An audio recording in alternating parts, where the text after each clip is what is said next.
आप अपने विंडोज़ 10 को अगर आप यहाँ पे अपडेट करते हो और अपडेट करने के दौरान अगर आपको यहाँ पे किसी भी तरह का अपडेट फेल्यूर के रिलेटेड इंटरफेस शो होता है या कुछ इस तरह का अगर आपको यहाँ पे एरर शो हो रहा है, जैसे आप यहाँ पे देखोगे यहाँ पे मेरा ये एरर शो हो रहा होगा 0x007643।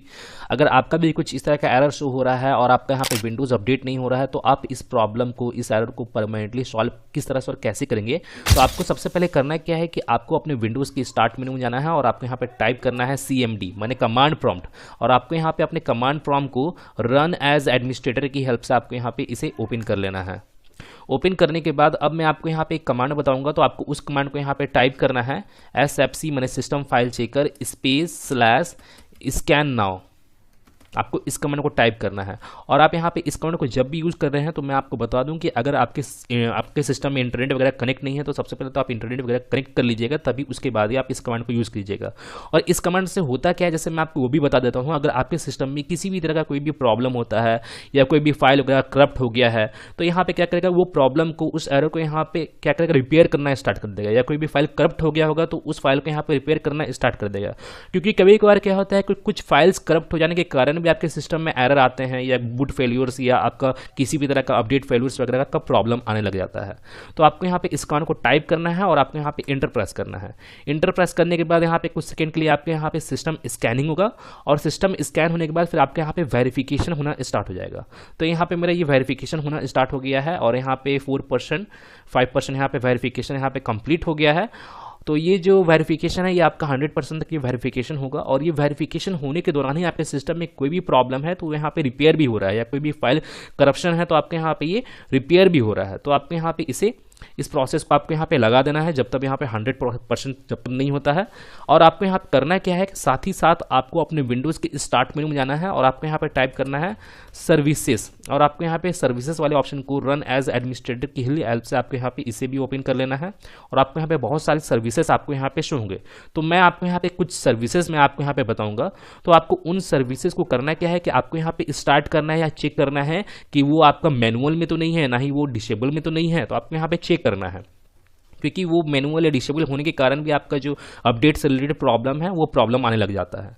तो जैसे मैं आपको यहाँ पे सबसे पहला सर्विस बताता हूँ विंडोज़ इवेंट कलेक्टर से रिलेटेड। तो आपको यहाँ पे उसे फाइंड आउट करना है। तो उसे फाइंड आउट करने का जैसे मैं आपको एक शॉर्टकट तरीका ही बता देता हूँ। आपको करना क्या है कि आपको रैंडमली किसी भी एक सर्विस को आपको यहाँ पे सिलेक्ट करना है।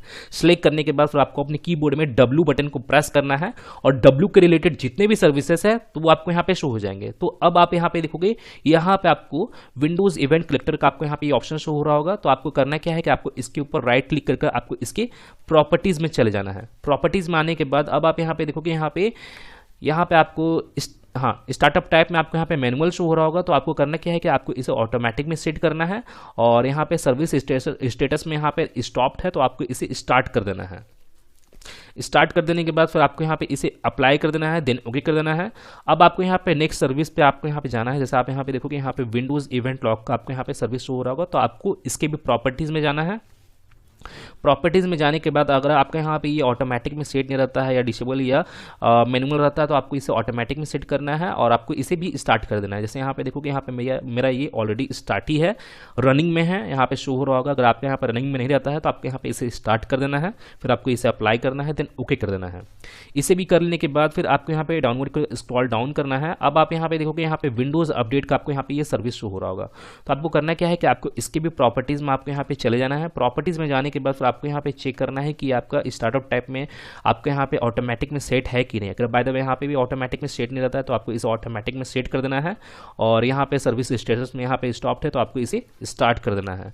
तो आपको इन सभी सेटिंग्स को आपको यहाँ पे कर लेना है, फिर आपको यहाँ पे इसे अप्लाई करना है, देन ओके कर देना है और आपको इसे कट कर देना है। अब आपको यहाँ पे चेक करना है कि यहाँ पे वेरिफिकेशन जो हो रहा है वो कितना % हुआ है। तो यहाँ पे 90% मेरा यहाँ पे हो गया है, अभी 100% नहीं हुआ है। तब आपको करना क्या है कि आपको यहाँ पे अपने दिस पीसी को ओपन करना है।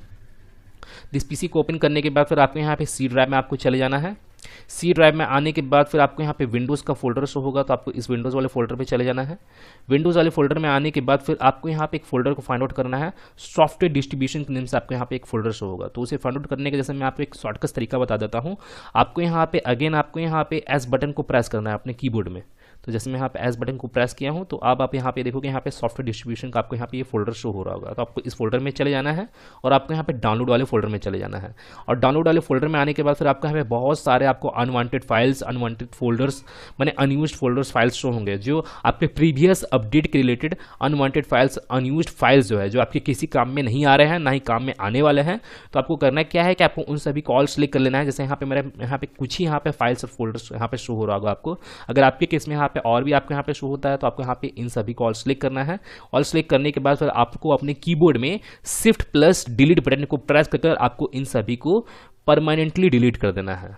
देन यस करना है और आपका ये सभी फाइल्स और फोल्डर्स जितने भी हैं अनवांटेड फाइल्स और फोल्डर्स, ये आपके परमानेंटली डिलीट हो जाएंगे। Then continue. तो यहाँ पे सारे डिलीट हो गए हैं। अब आपको इसे कट करना है। अब आपको यहाँ पे चेक करना है कि यहाँ पे 100% हुआ है कि नहीं। जैसे यहाँ पे मेरा 100% यहाँ पे कंप्लीट हो गया है। 100% हो जाने के बाद फिर आपको यहाँ पे एक और कमांड आपको यहाँ पे टाइप करना है, एग्जिट कमांड आपको यहाँ पे टाइप करना है। देन इंटर प्रेस करना है। इंटर प्रेस करने के बाद फिर आपको करना क्या है कि अब आपको अपने कीबोर्ड में ही विंडोज प्लस आई बटन को प्रेस करना है और आपका जो विंडोज का सेटिंग्स है वो आपके यहाँ पे ओपन हो जाएगा। ओपन हो जाने के बाद अब आपको करना क्या है कि अब आपको यहाँ पे सर्च बार में आपको यहाँ पे टाइप करना है ट्रबल शूट। जैसे आप यहाँ पे देखोगे यहाँ पे ट्रबल शूट अदर प्रॉब्लम्स का आपको यहाँ पे ऑप्शन शो हो रहा होगा। तो आपको इस ऑप्शन पे आपको यहाँ पे चले जाना है और इस ऑप्शन पे आने के बाद फिर आपको यहाँ पे विंडोज अपडेट का आपको यहाँ पे ऑप्शन शो हो रहा होगा। जैसे आप यहाँ पे देखोगे resolve problems that prevent you from updating Windows. अगर आपके विंडोज में किसी तरह का प्रॉब्लम आ रहा है या अपडेट करने में कोई भी एरर वगैरह आता है तो आपको करना क्या है कि आपको इस ऑप्शन पे क्लिक करना है और आपको यहाँ पे रन दी ट्रबल शूटर पे क्लिक करके आपको यहाँ पे अपने विंडोज को ट्रबल शूट कर लेना है। जो भी प्रॉब्लम विंडोज अपडेट के रिलेटेड आपको इसे ट्रबल शूट करना है और यहाँ पे ट्रबल शूट होने के बाद जो आपको वो प्रॉब्लम है वो प्रॉब्लम आपका सॉल्व हो जाएगा। लेकिन आपको करना क्या है, जैसे आपको यहाँ पे इसे ट्रबल शूट कर लेना है। अभी फिलहाल तो मैं यहाँ पे कर नहीं रहा हूँ क्योंकि मैं आपको बता दूँ यहाँ पे जरा टाइम लगता है ट्रबल शूट करने में, 10 मिनट 15 मिनट आपको यहाँ पे टाइम लगेगा। तो आपको यहाँ पे कंप्लीटली अपने सिस्टम को ट्रबल शूट कर लेना है, मैंने अपने विंडोज अपडेट को आपको यहाँ पे ट्रबल शूट कर लेना है। ट्रबल शूट करने के बाद अब आपको करना क्या है कि आपको यहाँ पे अपने विंडोज को एक बार रीस्टार्ट कर लेना है। आप अपने विंडोज को एक बार रीस्टार्ट कर लीजिएगा। जैसे यहाँ पे अभी मैं रीस्टार्ट नहीं कर रहा हूँ क्योंकि हो सकता है यहाँ पे रिकॉर्डिंग वगैरह यहाँ पे क्लोज हो जाएगा, इसलिए मैं यहाँ पे रीस्टार्ट नहीं कर रहा हूँ। आप ट्रबल शूट कर लीजिएगा। ट्रबल शूट करने के बाद फिर आपको यहाँ पे रीस्टार्ट करना है और रीस्टार्ट करने के बाद अब आपको यहाँ पे अपने विंडोज 10 को अपडेट करके देखना है कि आपका जो विंडोज 10 है वो अपडेट प्रॉपर तरीके से हो रहा है कि नहीं हो रहा है। मैंने आपको यहाँ पे चेक करना है। ऐसे मैं आपको बता दूँ कि यहाँ पे मैं जितने भी प्रोसेस, जितने भी स्टेप्स बताया हूँ, इन सभी को करने के बाद आपका ये प्रॉब्लम सॉल्व हो जाएगा।